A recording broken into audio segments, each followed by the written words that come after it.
this week's episode, we have our lovely Leanne. Leanne is my caravan bestie and she is our aspiration queen. She has used aspirations in her life to help her get where she needs to be, along with some grit and determination. Raising 3 children alongside requalifying and then finding her little place in the world. She's our little Moonlit and our little fashionista down the caravan. Let's listen to her journey.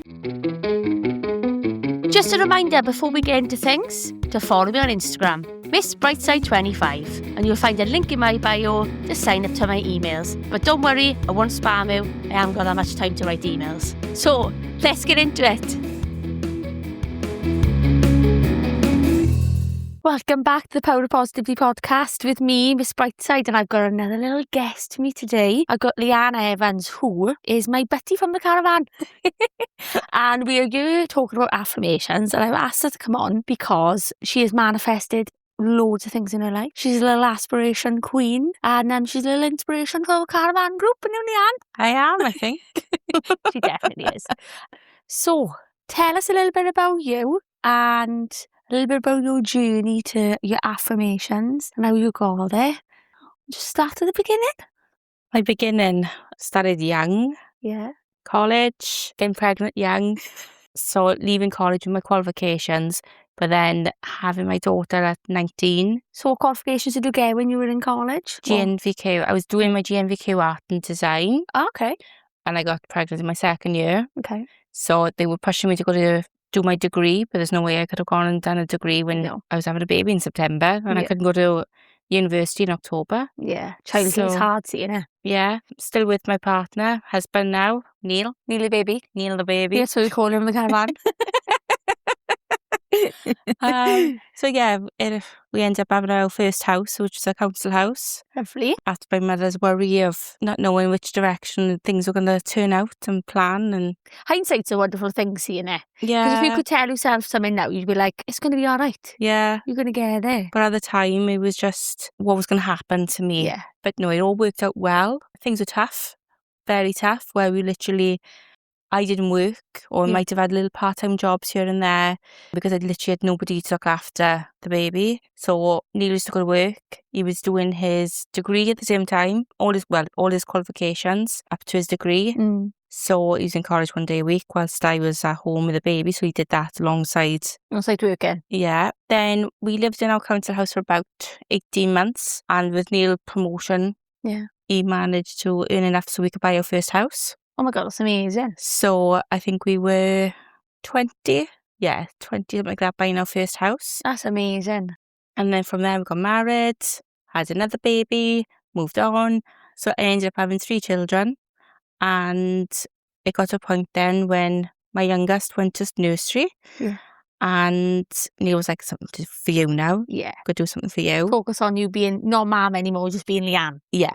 And that's how I kind of fell into going back to college, doing beauty therapy. So what did you sign up for? How did it all work? What was your first day of college like after having 3 kids and trying to juggle all that? Well, I kind of went up with my sister-in-law for a look. Right.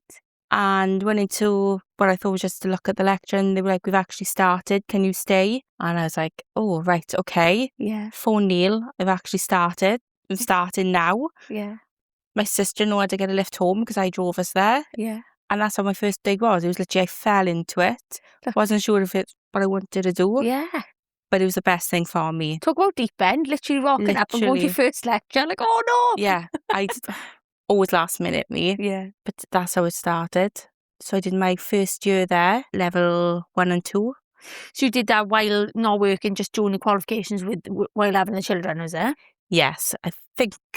I don't know if Neil was in Scotland. You were back before Scotland at the time. So I literally had the children on my own whilst he was working in Scotland. We flew up on a Monday and back on a Friday. Wow. So it was tough going again. So how did you manage? So you were going to college in the daytime when they were going to school, so when they were in nursery then and school? When they were in school, my class is full-time, but it was 3 days a week. Ah, perfect. My latest I'd be finishing is about 4:15. So I just needed somebody to pick them up from school, bring them home, and then I'd be there then 4:30 because I went to Avon in Port Talbot. Nice. At the time I was living, so it wasn't too far. It was like 15 minutes. So that was your first year. So you were thrown in the deep end. First Literally year. started your course, thought, oh my God, is this for me? Like, what a whirlwind. Yeah. While trying to juggle looking after 3 kids and your husband working away 5 days a week, so you come home for the weekends. And I was a mature student. Yeah. Oh, that's hard. So there was two groups. We had the young ones up to 18, 19, and then the mature. So I was in the mature group at 30, I think. How did you find that? Because when I went back to like, I didn't go to uni. I went up, did my A-levels, and then when I was working, I did a similar, I didn't obviously have children and stuff, but I find that going back into education, it's like so bizarre. Yeah. Like your whole, it's trying to work it out with the routine in your life, and then trying to bond with people who are just thrown together in a classroom. They were all trying to find your lovely personalities in it. because they had children. Well, most of them had children. Lovely. I was one of the younger ones of the group. There were a few. There was one 19-year-olds. Some whittled out and didn't finish the course. But no, it was nice. We all got on. Basically, I had to do all the treatments on each other, so you were bonding that way, you know? Yeah. Which was brilliant, because I'd have, on a Friday, I would have had my nails done, my waxing done, Lovely. my makeup, whatever the lessons we had that day, lectures. But it was hard going. I thought I was training to be a doctor, because the anatomy side of it was hard. And I remember coming home, I had to practice my facial massages and everything like that on Neil. So he was loving life. He was What therapy am I having this week? Yeah. And I'd have family members over and I'd be practicing on them. When we had our assessments, I even took my daughter into college one day. Yeah. She had to miss school. Yeah. So I could take her in to wax her legs, because I needed, everybody was working that I knew. Yeah. Friends, family. So yeah, it was everybody helping me get there. Yeah. Supporting me to do that. Takes a village to do it, that's what they say. Yeah. And then I finished that, and straight away I found a job with Age Cymru. Oh, okay. And it was nail cutting for elderly clients. Nice. So I did that for a year and I was made redundant. So Tough. I was absolutely gutted because I loved it. So that was like my first proper job of working. I think I did either 3 or 4 days a week. 3 days, I want to say. But I was absolutely gutted. But because it was a charity, they stopped the service altogether. Right. So those clients, I was allowed to take with me. Oh, right, So okay. that's where the start of my self-employed business came from. So I had a list of clients from them, and I thought, right, well, I've got those. I'm going to do my booty as well alongside it, because obviously I didn't do much booty whilst I was doing the nail cutting. I didn't need to. Yeah. It just got me into that job. And that's when I started. Then the gel polish came out, so I did the courses and started that. yourself from that position. Yeah, because college only give you the basic. Oh, right, okay. You did all your facials, your massage, your nail polish, not your gel polish. Okay. I even had to do things on the side, like my tanning. That was an extra. It was like old school college. Okay. They didn't do things like lash perming anymore. You had to do that separate. All those little... So you think it would be like a full-blown course, wouldn't it, with all those elements, especially for learning the anatomy, the nerves, the facial system, all of that. That give you the structure. Give you the basics, the base knowledge. And thing is, but while you're doing this, you're paying for all these additional courses. After and there's that, the retraining after that as well. Yeah. And obviously, a lot of the girls, they would get money. Yeah. I can't think what's called, ESA or something like that. Yeah. Whereas I was having to fund my spray tent and my massage beds and my wax pot. Yeah. So I was buying all those little extras. Yeah, so some people were able to access funding streams and you weren't. Yeah. Even though I wasn't working. Yeah. But because Neil was working. Yeah. See, I always think that's really mad, because it was the same at one point with my mum and dad. Like, my dad couldn't work for a bit. And people will always say, like, oh, my mother, she was on a good wage. But that's split between 2 people. Yeah. If you split that wage between 2 people, especially with 3 children, it's not a lot. It's got a lot of money. It's got to go a long way, isn't it? Yeah. And that's why I think, especially when you got working parents, or, like I say, one partner's working, one's not, and they're training. Yeah. And like, all you're doing, like you said, funding those courses as you go. Like, it's tough, isn't it? You know, trying to balance it all out. Yeah. But we did it again. Yeah, of course we did. Used to trying to do things on a short string, but yeah. So you're saying you're in college and then age Cymru and then you set up your own business. That's where it started then. And that's where it started. And the name came from my initials. Okay. I remember sitting in the hairdresser's like, what am I going to call my business? I don't know what to call it. Yeah. And they said, why didn't you just use your initials? Yeah. So it's LME. Sounded it out and spelt it out. Yeah. And that's where it came from then. So the sort of areas you come on, to sell this business now. Oh, Where are you covering? People in the valleys and Swansea area. We've got a lovely beautician who does fantastic services out of Leanne. well, as far as Aberystwyth at the moment. All the way to Aberystwyth. You my, are the beauty my queen, weekend breaks turn into beauty weekend sometimes, which is love lush. So from being mobile, Yes. so from being a mobile beautician, that's what I started as, Yeah. to having a little home salon. So how did that progress then? So how did you decide, right, oh, I'm at the point now that I think, right, because you've just said it so blasé to me even there, and I know it wasn't blasé. Oh, I just went from a little to my little home salon just like that. So how did all that work? Basically moving house. Yeah. So when we looked at the house, there was room for, we both said there's a room where I can work from here. Lush. It was kind of already set up as in there was windows. It was a garage, Yeah. but there were windows in there. There was water in there. So we just had to partition it off, put the sink in, do it all. There was separate access into the property. Perfect. So it was better for clients not having to come through your house. Yeah, yeah. So it was all that aspect of it. Like it was meant to be. Yeah. And that's when I looked at the house and I thought, yeah, this is what it can be. I can work from home. So I started off in the house then. People come to me. Gosh. And I was offering everything from whatever I enjoyed, I did. Yeah, because the thing is, there's nothing worse than doing stuff you really hate, because it makes life harder then. Work's harder, isn't it? Exactly. So I did, and I still do it now. Everything I enjoy, I do. What's your favourite treatment? I like waxing. Yeah. It's kind of therapeutic. Yeah, I love it. For me, Yeah. maybe not that person, No, but for me. it goes in the pain, whipping her off. Spray tan is lovely because you just see the transformation. Yeah. Do you know what I didn't realise when I went for a spray tan? How blinking cold it is. Yeah. I remember I was like, how old would I have been? Because it was like new out at that time and like had been used for years, but I think the newer spray tans that started to come out weren't so hot because it did have a bit of an orange tinge, didn't it?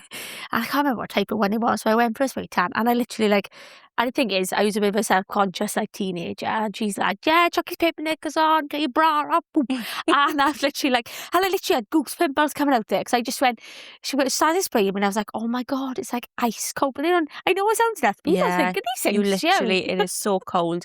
And obviously, being in a garage conversion, oh yeah, I got a fire and everything out there, but it can't get cold. And you'd have these ladies who would be like so self-conscious and be like, oh, I got this and I got that. And I'm like, look, and you're going to shout to me for saying this. But I say to them, the reason I stay big is so that you can feel more comfortable when you're having a spray tan. Leanne is absolutely stunning, by the way. I said to her earlier, she's got this absolutely stunning pair of leopard jeans on today. I know none of you can see this, but she's a fashionista. I always say, what I've been shopping recently, and I all know last week about my jeans drama, I was thinking, what would Leanne do? Because Leanne can pull off a beautiful wide leg jean. And she's absolutely stunning. So you've got to own it. But the thing is, as well, I think we are, especially as women, we constantly over-criticise our bodies. Yeah. And actually, when we all look at each other, we're all dressed for rival class as normal. Yeah. Most people don't look like that athletic.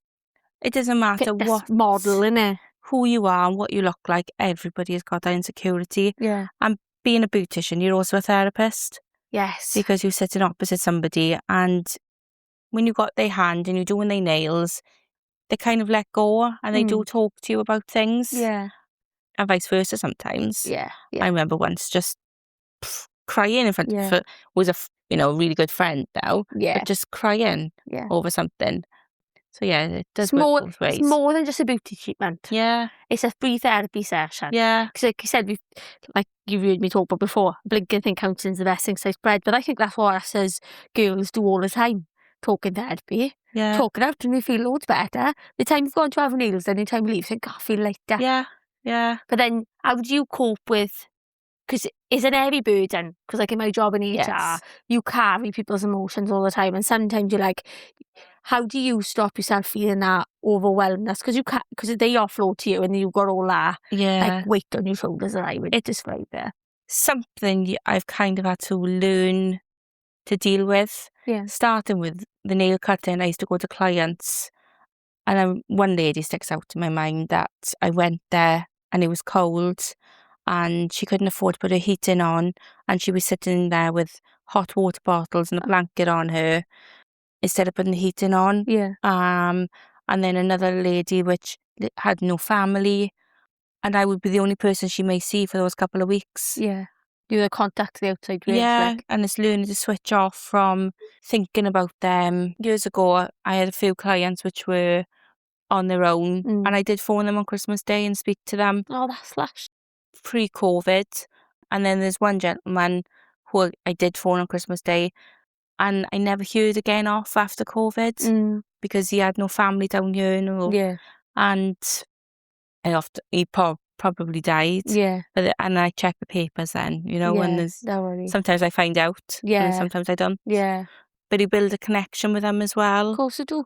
Because they still do clients, but it's the human element, isn't it? Yeah. It's that human connection, especially if their age probably would have been more elderly and needed that service. And we had to look for safeguarding and things like that, and it's still something I do now. Yeah, even that's really on good my though. own. So that skill to be able to spot it. Although I've had my clients now for 15 years, some of them. Just a short stint. Yeah, just a little bit. But yeah, I went from COVID then. No, before COVID, I had a little job. And then we went into COVID. So there was a salon. You stopped that? No. So this is me being me. And I think this is why they call me ADH Lamb. I was doing my beauty, but then I had a little part-time job on the side as well. Okay. Back in the travel industry. Okay. Before I got pregnant with my first child, I used to work in travel. Okay. Whilst in college. Yeah. And then finished there when I went on to maternity, but didn't go back. Yeah.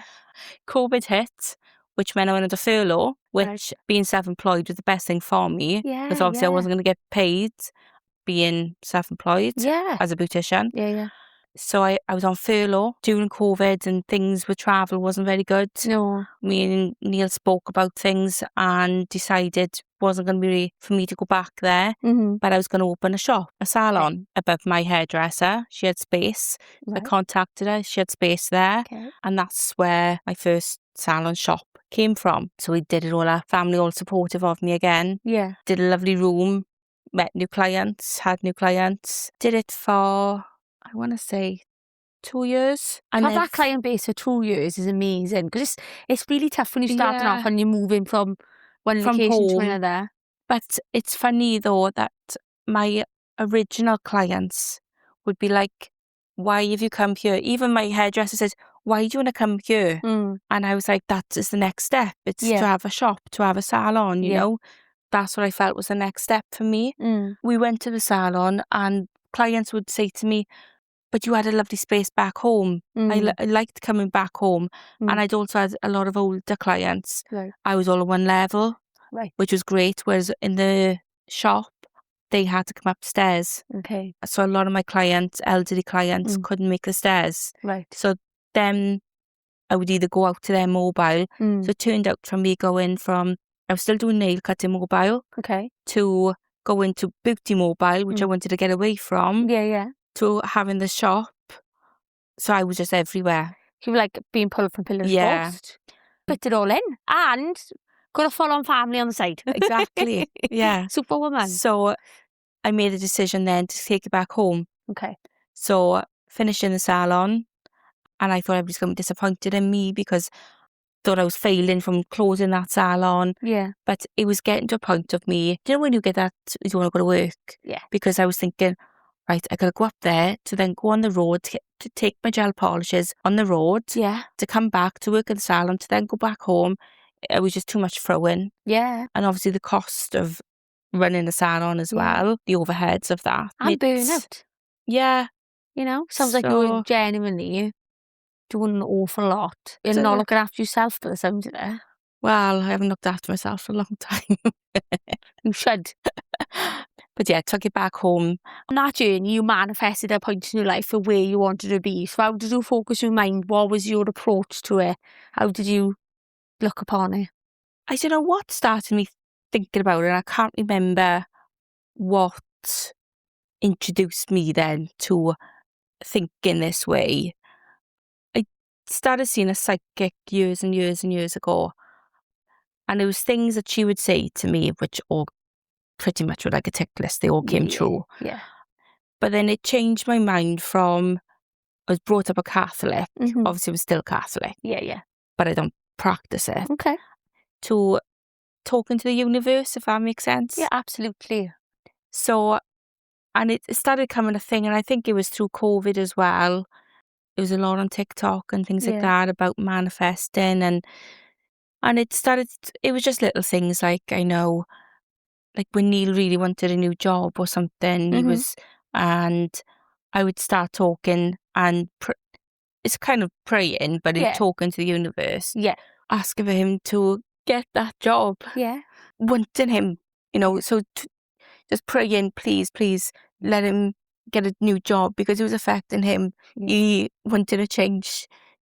And that came true. Yeah. He eventually got it. And then the more and more I did it and things were actually working that I wanted, the more I got into it. Yeah. And I found, especially being in Aberystwyth actually, when the full moon is out, I find that the most powerfulest moon down here ever. Yeah. And I saw my first shooting star down here as well. We were walking back from the club and down towards the sea, and it just came over us. So I feel I have got that special connection with the Aberystwyth moon. I love it. Yeah. But yeah, so I talk to the moon or the Yeah. universe. Yeah. I know there's different ways of doing it or writing down, but Yeah. that's my way of So in your, manifesting. do you say it out loud? Do you say it in your mind? What's your Both. approach of both? Both. You put it out into the universe that way? Yeah, because I did see another psychic again, and she said to me, whoever you were speaking to, whoever you were praying to, Yeah. are listening. And that kind of confirmed things for me. Yeah. So that was kind of, I'm going to keep doing it for me because it works for me. And it's just little things from, if my business was a bit quiet, I say, can I have more clients? Can you help me get more clients? Can you? And all of a sudden, I'd have a couple of text messages. Yeah. It could be just one of those things. Yeah. But to me, that was like, it's listening. It's working for me. Well, no matter what your beliefs are, I just think the whole belief system of no matter what religion or belief you believe in, it's all about that faith, hope and respect and joy and all of those things, isn't it? Yeah. And I think if it works for you and helps you, then I think it's the best thing ever. So if it's bringing joy and positivity and that thought process, because I've tried the manifestation and the affirmations, and because I know Leanne's a bit behind on the podcast gang, so she haven't heard it from me. I talk about my dating, poor Ryan, he listens to more. But and now every time I'd have to tweak it a bit, I'd be like, right, I know I said I wanted kind, but can I just add to the list kind and thoughtful? But I think as well, it's a whole, if you put out there enough in that belief system, I do think it comes back in waves, in loads of different ways. Yeah. Like I always remember the job I've got now. I literally, my mother was like, this is my job. I was like, I believe it's mine. Yeah. Like I would have been gutted if it wasn't. But it's the whole just putting that out energy. And the moon is just amazing, isn't it? Yeah. It's so powerful. And I think it's my way of, I've never had self-confidence, as you know. Yeah. I always put myself down all the time. You just look at, you've just told me though. Look at the journey you've been on. How amazing are you? But you don't see that. Yeah, but I see it from an outsider sitting here today, like outsider looking into your world. You've just sat there and told me you started off, you had a council house and you've built up, you worked hard, the two of you as a couple. You're bloody inspiration, woman. 3 kids, you've opened up. Hang on now, let's list this off. You've helped people and the elderly through the toughest time of the isolation. You've built up a business from going to college, worked really hard, then you've opened up in the house, grafted, you said, you struggled through your times, then you've opened up a shop, and then you've gone mobile again, and now you've got a little community of us lot up there who always want things done. Yeah. You know what I mean? I know. I mean, I'll probably listen back to this and be like, oh, is that actually me? But I know, I've never believed in myself. And I still lack confidence in everything, from my ability to do something to the way I look to putting it out there. I don't know how I am, you know? Yeah. Yes. So you manifest on the moon. Yeah. Manifest on the moon. Talk to the universe, but I could be driving in the car. And it also started when me and you were going through a tough time. Not together. We lost a baby. And at the time, we saw number 11 all the time. Angel number. Yeah. And wherever we were waiting on confirmation that I had lost the baby. And I remember going into a restaurant for a coffee, the Croissant Lounge. And he shouted over, what table number are we? Or I shouted over, what table number are we? And he went, number 11. And he was just like, wow. And at the time, my eldest, I think it was, might have been my other daughter, to university to look at it. Yeah. And a boy walking up the stairs in front of me had a rugby top on, number 11. And it just seems to be that number 11, look at the clock, was with us all the time. Yeah. And then when I started looking more into things, our house is number 11. Yeah. We met in November, which is 11. Yeah.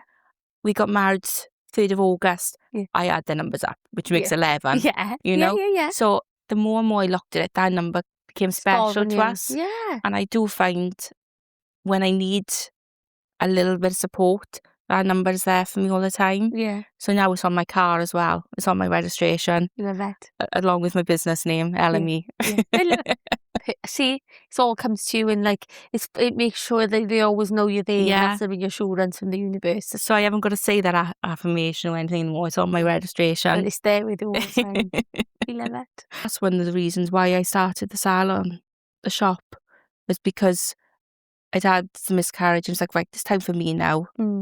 We had tried it and it hadn't happened. And it was like, it's me now, it's my time. And that's why I had the shop after COVID. But my manifestations keep going on. I always wanted a convertible. Yeah. And I manifested it and I had my convertible. What colour was it? Black.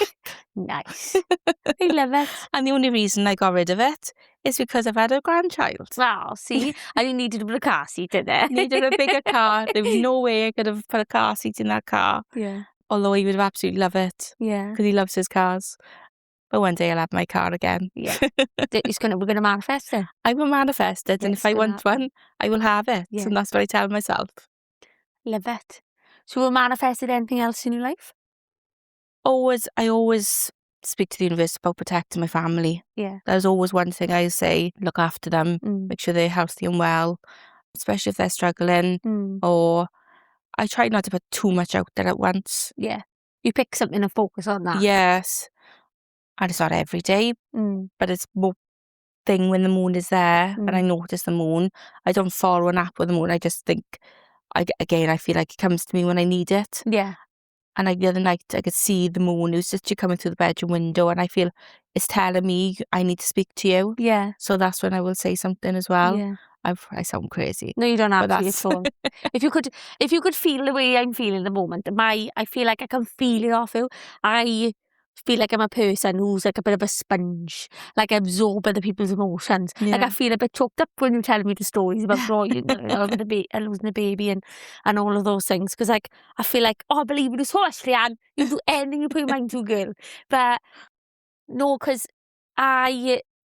you've made me think about things now. Like, and I think it's a reassurance thing, and especially with the moon, and as you know, with what's going on with our gang and how much we love the moon. Yeah. But I just think sometimes, especially the other day, sometimes I just stop in the garden in the middle of the night. Yeah. And I'm walking from the car to the house. The back light doesn't come on because it's broke. Ryan, I'm going to blame Ryan, it's not his fault. He changed the light, but didn't put a sensor light in. It's just either always on or always off. Didn't know those lights are. And I stand there and I just look at it and I'm like, wow, it can light up the whole, how can I just light up the whole of the garden? Yeah. So I can see where I'm going. And I stop sometimes and have a little chat. So I know exactly what you mean. Yeah. Yeah, not all the time, but just only now and again if I feel like I need it. And if you need it, I feel that's when it comes true. Because I used to find it could be days sometimes, but sometimes it could be weeks and months, especially when I was waiting on that job for Neil. Yeah. And he got it. Yeah. And it changed him and our lives. Yeah. For him to be happier. Yeah. Because happiness is so important, isn't it? Yeah. Like, I know we all need to pay our bills and we all need to do things, but I'm a great believer in you've got to do what makes your heart happy. Because I think sometimes society tells us we've got to settle for things. I think society gives those pressures out. They're just unrealistic sometimes, especially with social media and stuff. Don't feel totes about. We'll have to have our next little moon session now. Yeah, I Hopefully got the my weather. crystals. I got like all my crystals for my Yeah. for the Virgo crystals because I'm a September baby. I put them in the moonlight and charge them. Don't do all the time, and I feel like I need to. It's one thing I've never done, because they say pop out a glass of water with your manifestations underneath You just in the soak moonlight. Yeah, Mine is just simple, yeah, and I find it works for me. yeah. You know, just talking, whether it's in the car or in my head before I go to sleep. When I see it, Yeah. and I find that works for me, it's enough. Yeah, because I used to write them down. I think COVID was a big one for me because it's so isolating. Yeah. So like me and the girls would do like our video quizzes or whatever. But I thought, right, this is the time I need to focus what I want. So that's when I started manifesting the new job. Yeah. And like what's really mad when I look back through because I've written them all down, only in one little book. And I put it in the moonlight in the back room. Not all the time, I just write in there. That's my little manifestation book. And when I look back now, it's a bit spooky, some of the like blinking heck. You don't. It's actually, and I start looking back, and I'm like, oh my god. Put back a few more pages up. And I'm like, oh, I'm up there now because it freaks me out a little bit about some of the things. Well, actually, most of the things in there have come true, but I always think it doesn't always come in the way you ask as well. No. So like some of the things I asked for, they were like really like nothing major. Like you said, I want my family to be safe, I want to be happy, you know. Yeah. I don't know, something around those things. And like some of the things I asked for, I think, actually, I've had that, but not in the way I asked for it. Yeah. It's come in a different way. Yeah, you've got to look at things in a different way. Not just, as you say, not just the way you've asked for it. Yeah. It comes to you in different ways. Because I tried to be positive. Me will live in the past. I like to be like, no, live for now. And I'm trying to change me at the moment. Become a better, fitter person. Healthier. Yeah. I'm focusing on the future. I feel there's been so much ill health I've heard around people of, especially my age. Yeah. It's making me focus on me. And now having a grandson is making me want to be there more for him. Yeah. As he gets older. Just got to encourage his grumpy now. Lay off the booze. Oh, you're older than a little bit of booze in there. No, I think, especially when you have a grandchild, lots of people say to me, like, does change your perspective on life. Yeah. And there's nothing wrong with wanting to better yourself either. And he's given me a bit of confidence, I got to be honest. Oh, lush. Whereas with my own children, you would never catch me going into a play area, down the slides in soft play. Yeah. Until I've had Ollie. Yeah. And he has took me down the slides, around the soft play, on the assault course. And there's something I would never have done with my own, which I feel not guilty of, but it's sad that I wouldn't do it because I was conscious. People looking at me thinking, look at her, what does she look like? Yeah. Nobody was thinking that, but I'm thinking it. You were thinking that. If he wants to run, I'll jog alongside him now. Thinking, if you want to look at my bits wobbling, you carry on. And I do think grandchildren are different though. Like, I look at my parents, right? Like, my dad was super strict. Like, I say super strict, he was. But like, you know, we had to be in bed at a certain time. And I don't know, couldn't have chocolate or something, like nothing major. I was just being a parent. Yeah. But now my father will give my nephew, we can pack chocolate biscuits for breakfast, you know? Yeah. Tomorrow, I think it's grandparents' rights and they get to like, and I just think your inhibitions are gone. Like you said, you're like, no, actually, I want to play with my grandson. Yeah. And I think you get to do those fun things with the grandchildren. That's it. And I've created this little Costa monster in him. Me and him every Tuesday, we go to Costa. Yeah. He has his baby chino and his croissant, his yum yum as he calls it. Yeah. And I have my flat white. It's usually because I'm trying to get him to go to sleep in the car and we're going for a drive. Yeah. And that's what it turns into now when we have little conversations and things. See how which is lovely. Yeah. And but that's become your thing. Like, one of my favourite things is those little day-to-day things that he will remember when he's older. Yeah. Nannie, we go to Costa. I know. So can I have a quick? And for all, like, my nephew's the same. There's things we call it now that he will call it forever. Like a croissant will always be a yum yum. Yeah. Forever it'll be stuck with it. Right, me and my brother, this blows my mind, just does. So we don't do it anymore. We used to call my mother Ava. We never used to call her Mum. Her name's nothing like that, mine. Her name's Pam. So But we made up our own name for her and we called her that until we were like, say, I'm all right. And I'm like, Yeah. where did that come from? And I was like, I got no idea. Well, I'm rah-rah now. See?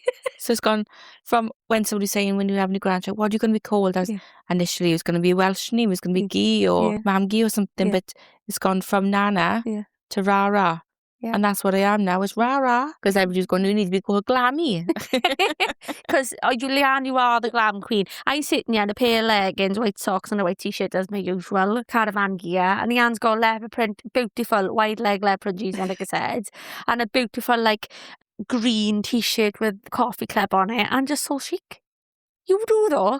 And I haven't washed my hair for 5 days. 5 days, 4 days. And I haven't seen the sticky hand marks I got on my back from the baby from earlier. Yeah, that's that. Like phone there. So you manifested your way to where you are today then. Yeah. That's how you've progressed and grown. And I do think, even down to the caravan, I always wanted a caravan. Yeah. And he was like, no, I'm not having a tourer. So it's actually having a starter caravan now. Yeah. It's just, again, that was something I've always wanted and I've kind of got. Whether I was manifesting without realising when I was manifesting all those years. Yeah. Just keep believing. Keep believing you can do it. Anyone out there, get your manifestation ready for the next moon. Like, do what you think is right and believe it. And good positivity will come your way. Yeah, hopefully. There we are. That's our podcast then. Look at that. Was it that difficult? Was it that scary? No. Thanks for listening. If you've liked what you've listened to, do you fancy giving me a cheeky review on Podchaser? Or, if there's something you'd like me to discuss, just write a comment under one of my posts on Instagram. Just to finish up, remember, see the positives, even in the little things. Have an absolutely amazing week. Chat soon.